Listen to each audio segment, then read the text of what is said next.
I destroyed them tires. Well, welcome back DIY car guys and car girls. Look what I got installed over here. A line lock. Golly, look at this ugly monstrosity we got here. Borderline kink lines. Yes, I know it's not pretty, but it's good enough to test right now. There's no leaks. The back brakes still work. I had one of those cheap tools to make your own double flares. I couldn't get it to work right, and the expensive one was like 300 bucks, so I just picked up these already made lines and I bent them by hand, which is pretty hard to go these short distances. I don't have any tools for this. This is all just manpower right here. I put my line lock on the rear. Some of you guys say, oh, it's supposed to go on the front. Yes, it is, but I'm dyslexic. I like doing things different, so this is a good opportunity for you guys to make fun of me. We'll see if this works. So that's what we're talking about today.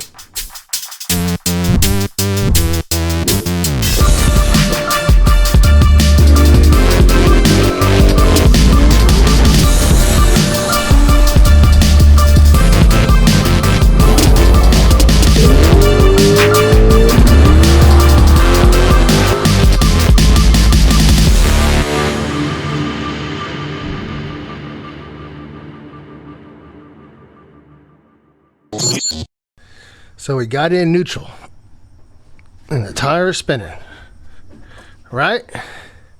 Holy crap, holy, look at all those switches. What do they do? You don't know what they do, but I know what they do. So let's go to two procedures. We'll go to the procedure if you have a line lock on the front first. So there's two ways to do this. Either you have a button here on the steering wheel. Of course, I have one hand hold the camera, so I can't really show you. So you'll have one hand on the wheel and one hand on the shifter down here. So you'll come to the line and you'll pump the brakes.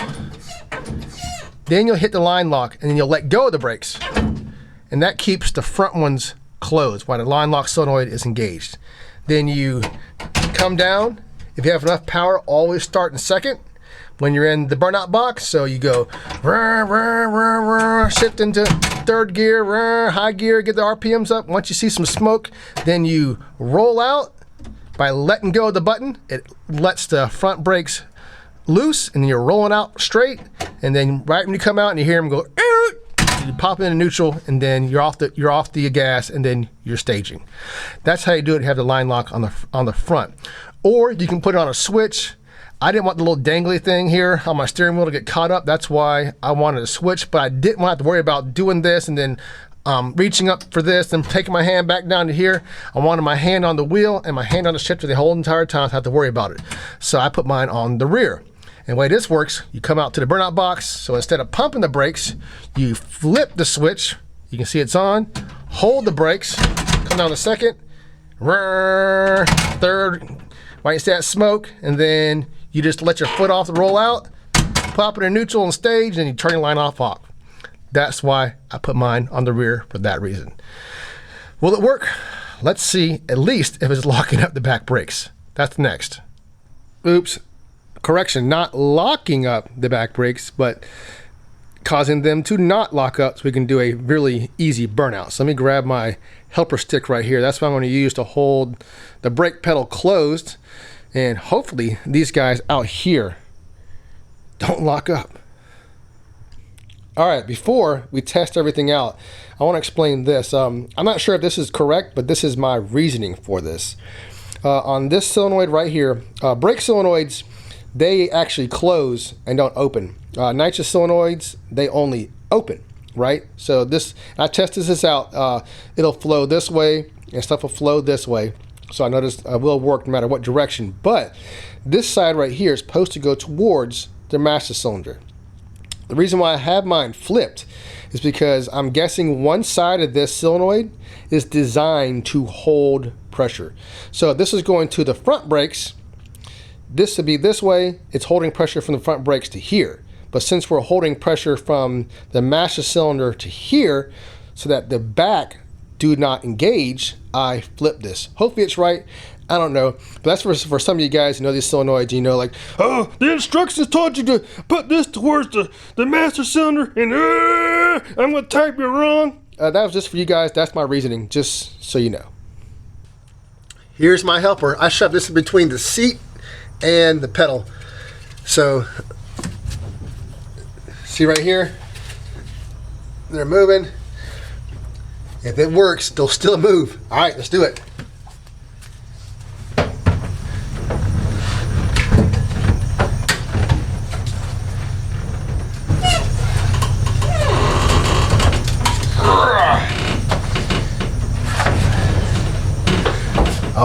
baby. Are you gonna? Oh! Oh! It works.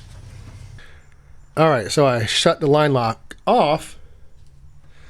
Let's see if I can still move the rear tires just to make sure my rear brakes are working, because I really haven't tested that theory out yet.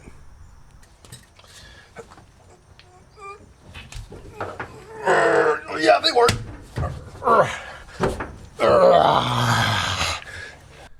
All right, so only thing left to do now is to test this guy doing the most fun thing in the world and the most enjoyable thing to watch for people. Burnouts. I got my buddy Antonio as one of my neighbors. He's coming over to film it because obviously I can't be inside the vehicle and film it at the same time. I don't want to leave a camera out the side of the road, so I'm going to steal it. So he's going to film that. But I also got something random for you guys. I looked in the mirror and before I was getting cleaned up to hop in this truck and go.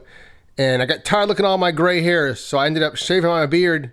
I got a little carried away. You ready? Let me show you guys this. Holy Sharknado, look. I got alopecia. I got a little carried away, guys. I took it all off. But, you know, you sometimes get tired looking at gray hair, you want to take it off. Or maybe I was going for the Dominique Toretto look. Live my life a quarter mile at a time. That moment I'm free. I can't say that with a straight face. I have a feeling that Vin Diesel pulls this look off way better than I do. But there's one difference. I can grow my hair back. Ha ha. Anyways, let's get out here and do some burnouts. Test out this line lock. See you guys out there.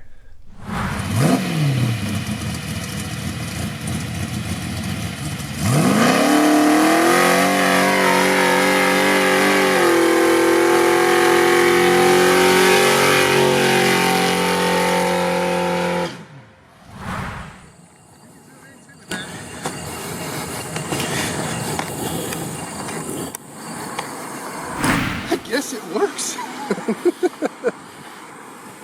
God almighty. I destroyed them tires.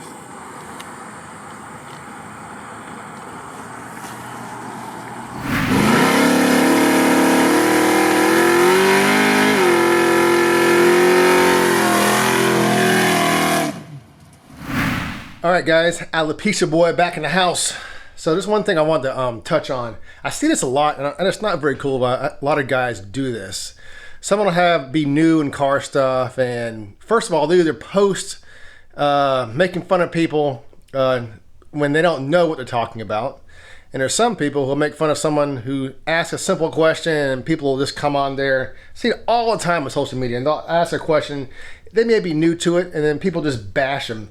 And for the car community, guys, we really don't need that. We don't need to discourage people to get them out and say, you know, this car community is a bunch of assholes, because really it's just the people on Facebook and a lot of social media who are the a-holes. You know what I mean?